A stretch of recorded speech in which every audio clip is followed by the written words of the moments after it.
प्रचंड बहुमत के साथ एक नई सरकार, लेकिन रणनीति। दरअसल भारतीय जनता पार्टी और संघ परिवार रणनीति आधारित नीतियों को आगे लेकर चलते हैं, राजनीति को आगे लेकर चलते हैं। रणनीति पर बात करने के लिए हमारे साथ मौजूद हैं भारतीय जनता पार्टी के वरिष्ठ नेता राम माधव जी। राम माधव जी, न्यूज नेशन पे बहुत स्वागत है, शुभकामनाएं नई सरकार की। धन्यवाद। राम माधव जी, अब हम जब पूरा स्वरूप देख रहे हैं, रणनीति की तो बात हम करेंगे, लेकिन जो अभी पोर्टफोलियो एलोकेशन हुआ है, अगर उसके आधार पर बात करें, भारतीय जनता पार्टी के अध्यक्ष अमित शाह अब सरकार में भी नंबर 2, होम मिनिस्ट्री। इससे हम क्या समझें, क्या संदेश है देश के लिए? अमित शाह जी बहुत कुशल प्रशासनकर्ता भी है। संगठन के मुखिया के नाते सफल संगठन के मुखिया वे रहे, अध्यक्ष रहे।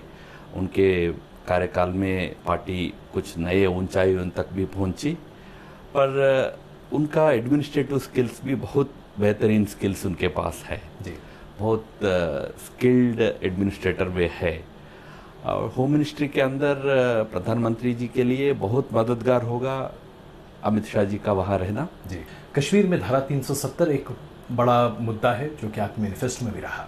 35A, इस संदर्भ में कोई आगे चीजें होती दिखेंगी, और खास करके जो सेपरेटिस्ट एलिमेंट्स हैं उसे लेकर क्या नीति दिख सकती है? As far as separatist are concerned, terrorist अगर है तो न्यूट्रलाइज किया जाएगा। ये हमारी सरकार की वर्षों से नीति रही है।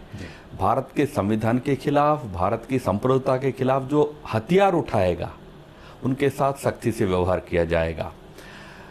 बाकी रही सेपरेटिस्ट ऑर्गेनाइजेशंस की बात, ऑलरेडी हमारी सरकार ने कानूनी कार्रवाई उनके खिलाफ शुरू कर दी है।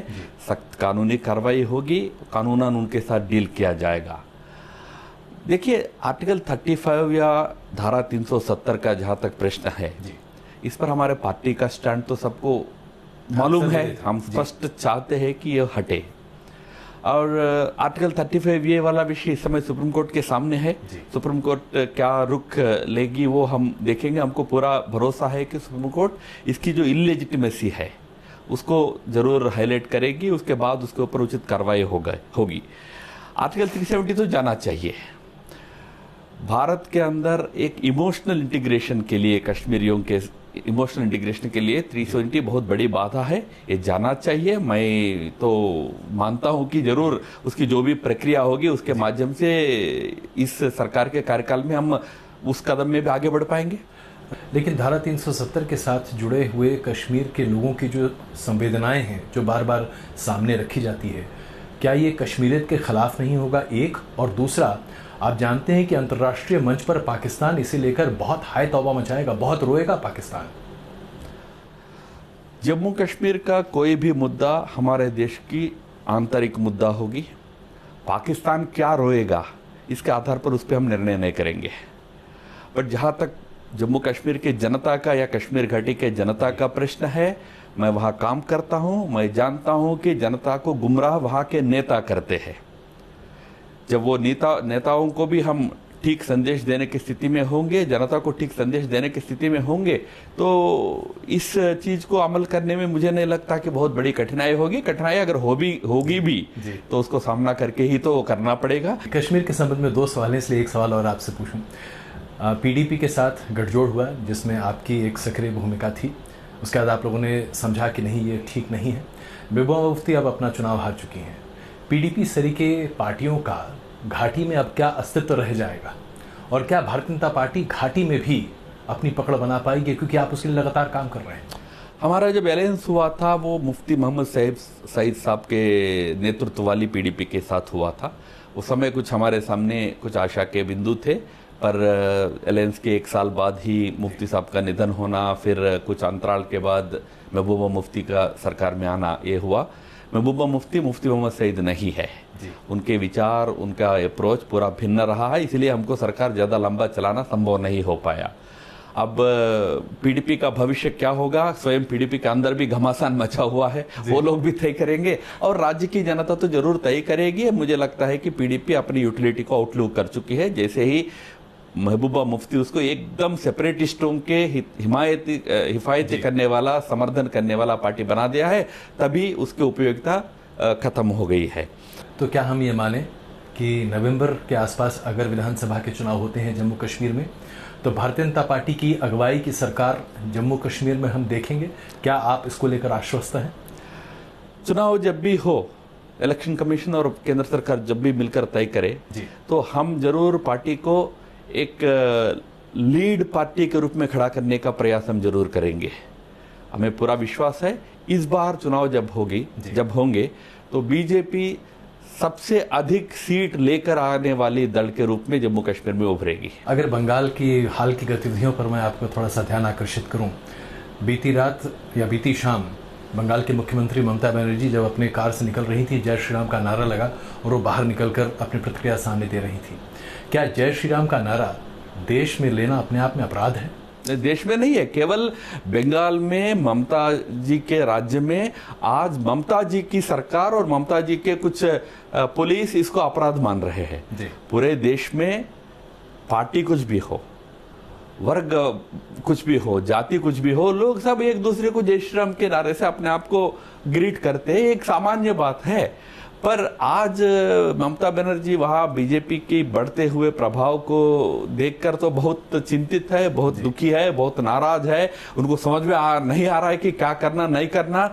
जय श्री राम जैसे एकदम इस देश की आत्मा का परिचय के एक नारे के प्रति भी उनको बहुत डर हो जाता है, बहुत चिंता हो जाती है। गाड़ी से उतर के फिर सबसे लड़ने लग जाती है।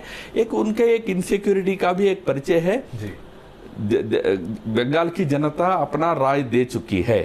जय श्री राम के नारे की बात हुई तो ये सवाल भी बनता ही है, राम मंदिर निर्माण क्या हम 2019 के अंत तक देख सकेंगे? मामला कोर्ट में है, मैं जानता हूं, लेकिन आपकी खुद की भावना क्या है? मंदिर जब भी बनेगा वो तो राम जन्मभूमि न्यास संत महात्मा उनके नेतृत्व में बनेगा। सरकारें मंदिर नहीं बनाएंगी। सरकारों का काम होता है, जो हमारी प्रतिबद्धता है कि उसके लिए मार्ग प्रशस्त करे। हमारी प्रतिबद्धता वहां भव्य राम मंदिर निर्माण के लिए है। उसके लिए जो भी मार्ग प्रशस्त करने के लिए जो भी सरकार के हाथ में है वो करने का प्रयास होगा। माधव जी, अब जरा बात करते हैं विदेश मंत्रालय की। जयशंकर जी वहां पर विदेश मंत्री के तौर पर हैं। आपका इंटरेक्शन काफ़ी रहा होगा उनसे और हम जानते हैं कि कई बार आपने बातचीत भी की है। पाकिस्तान को लेकर क्या नीति देख सकते हैं और खास करके चाइना को लेकर क्या नीति देख सकते हैं? क्योंकि जयशंकर जी की नीति इस पर काफ़ी स्पष्ट रही जब वो विदेश सचिव रहे थे। तो इन विषयों पे नीति तो सरकार की एक होती है। अब इस नीति में क्या परिवर्तन आएगा, अब आने वाला वक्त हमको बताएगा। मैं तुरंत उस पर मेरी तरफ से कोई टिप्पणी नहीं करूंगा, क्योंकि सरकार अभी अभी बनी है और प्रधानमंत्री नेक्स्ट वीक में आने वाला वीक छोड़कर बाद में शांघाई कोऑपरेशन ऑर्गेनाइजेशन की मीटिंग में जाने वाले हैं। वहां पाकिस्तान का नेतृत्व भी उपस्थित रहेगा। तो उससे पहले क्या परिणाम होंगे, वहां क्या होगी, ये सारे विषय हम सबको जरूर प्रतीक्षा करना है। पर एक बात तो, एक बॉटम लाइन तो हम सबको पता है, हम कोई पड़ोसियों के साथ परमानेंट शत्रुता रखने की नीति का हमारा कभी नहीं रहा है। हम चाहते हैं कि हमारा सबके साथ संबंध अच्छा हो, पर संबंध अच्छा होने के लिए जो माहौल चाहिए उस माहौल बनाने की जिम्मेदारी केवल भारत के ऊपर अकेला नहीं रहता है। इसकी जिम्मेदारी पाकिस्तान के ऊपर भी है। आतंक हो, देश के अंदर जो विशेषकर कश्मीर जैसे राज्यों में अलगाववाद को बढ़ावा देने की बात हो, अपनी भूमि से आतंक को प्रश्रय देने की बात हो, इन चीजों पर केवल बात नहीं, ठोस कदम पाकिस्तान ने उठाया, ऐसा विश्वास भारत को और पूरे विश्व को होना पड़ेगा। आपको लगता है कि इमरान खान अब इस बदली हुई परिस्थिति में और प्रचंड बहुमत की सरकार जो कि पहले भी थी, उस सरकार की कंटिन्यूएशन के आधार पर ये आश्वासन भारत को वाकई में दे पाएंगे? ये भरोसा आपको है या आपको लगता है कि यहाँ भी छल कपट और जो तमाम तरह की चीजें होती हैं वो होती रहेंगी? देखो भाई, एक बात मैं कहता हूँ जी, अब हमको कोई आंख दिखाए ऐसी स्थिति में कोई नहीं है जी। सुधरना उनके हित में है और आज पाकिस्तान केवल भारत के लिए चैलेंज मात्र नहीं है। वैसे तो भारत अपना चैलेंज तो कैसे निपट सकता है आपने देख ही लिया है, पिछले 1-2 साल में हमने दिखा भी दिया दुनिया को और पाकिस्तान को भी। पर एक्चुअली ये ग्लोबल हेडेक बन गया है आज के दिन में।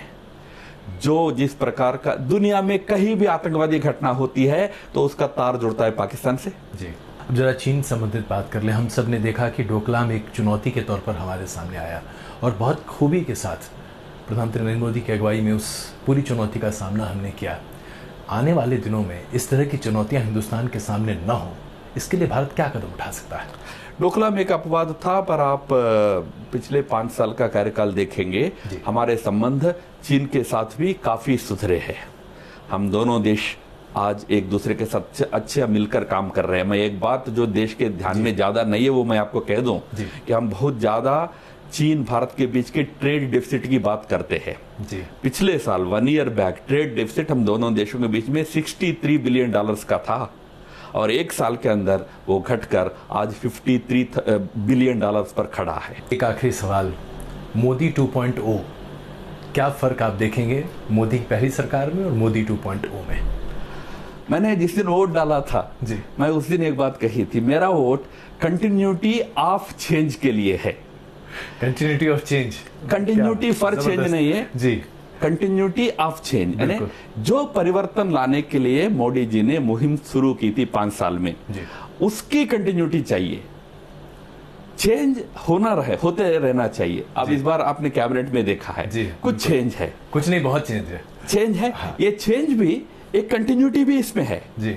बहुत सारे लोग कंटिन्यू भी हुए हैं, बहुत सारे नए भी आए हैं। इसमें एक्सपीरियंस्ड सीनियर भी है, नए भी है, इसमें प्रोफेशनल्स भी है, पार्टी कार्यकर्ता भी है। इसमें एक अमित शाह जी का भी एक छाप आपको दिखता है, पार्टी के कई पदाधिकारी आज मंत्री बनकर आए हैं। तो एक बहुत अच्छे एक परिवर्तन की दिशा में आगे बढ़, एकदम स्पिक एंड क्लीन गवर्नमेंट है। एक भी व्यक्ति सरकार में आपको ऐसा नहीं मिलेंगे जिनको लेकर आप कोई कह पाएंगे कि इनके ऊपर ये स्कैम का आरोप था, ये था, वो था। एकदम क्लीन। वैसे पिछले 5 साल का भी वही रहा है। तो इस देश के अंदर पहली बार ने 5 साल 10 साल तक एक शुद्ध सरकार, परिवर्तन के लिए समर्पित सरकार, परिवर्तन टू बेटर, टुवर्ड्स गुड, ऐसी सरकार आज बनी है। तो मैं मानता हूं कि Modi 2 is continuity of the change. बहुत बहुत धन्यवाद रामादेव जी हमसे बात करने के लिए। आपके चेहरे की मुस्कान बता रही है कि आप भीतर से कितने खुश हैं। बहुत बहुत धन्यवाद इस खुशी के लिए।